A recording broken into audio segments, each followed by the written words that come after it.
C'est un petit village ici, en fait. Les gens prennent le temps de parler, ce qui est rare de nos jours.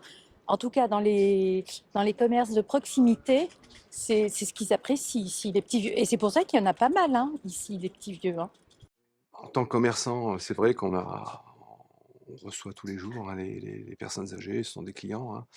Et bon après, on passe pas beaucoup de temps. Ils viennent, ils déposent des chaussures, ils viennent les récupérer. C'est vrai qu'on discute un petit peu plus avec les personnes âgées parce qu'ils ont plus de temps, donc il y a parfois des discussions qui s'engagent, Au niveau de la relation avec les personnes âgées, voilà, on est plus dans une relation euh, de confiance, c'est-à-dire d'expliquer un peu plus et de les mettre à l'aise, en quelque sorte. Ils ont besoin des gens, parce qu'en fait, ils aiment parler. Ça veut dire ils se sentent tout seuls. Du coup, ça veut dire ils aiment bien raconter leur vie. Du coup, moi, je les à l'écoute, hein, franchement, ça me fait plaisir.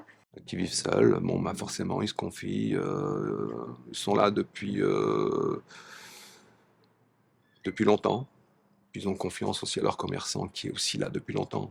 Je suis trop attachée avec mes clients, qui sont très anciens, et si je les vois pas, je pose des questions. C'est ça aussi, c'est plus familial en fait, c'est plus, comment on dit, c'est plus sentimental, c'est pas qu'ils travaillent, ils prennent leur baguette, ils partent, voilà, c'est ça, c'est autre chose après.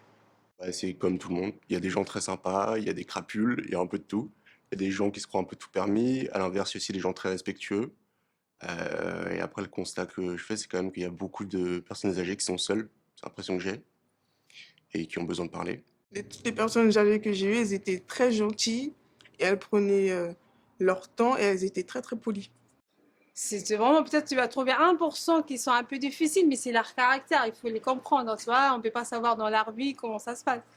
Mais après, c'est sûr que parfois, c'est un peu plus compliqué parce qu'ils viennent au contact et qu'ils ont envie de parler concrètement et que nous, on n'a pas forcément le temps à leur accorder. Moi, en tant que gardien, c'est vrai que j'ai beaucoup de personnes âgées dans mon immeuble. Je suis, en tant que gardien, j'ai fait de la prévention parce que c'est vrai qu'elles sont tout le temps toutes seules. Elles peuvent plus être autonomes. Moi, j'ai vu plusieurs personnes âgées tomber par terre. Hein. Alors, j'ai appelé les pompiers, etc. Comment elle est-ce qu'elle respire, etc. Ouais, j'ai fait plusieurs fois ce cas-là, quoi. Actuellement, j'ai une cliente qui vend son appartement à cause de ça, parce elle est seule dans son appartement. Elle a des exemples autour d'elle de gens, malheureusement, qui sont tombés, qui sont décédés dans leur appartement. Personne n'est venu à leur secours. Du coup, elle envisage une résidence-service avec un système médicalisé pour avoir une sécurité.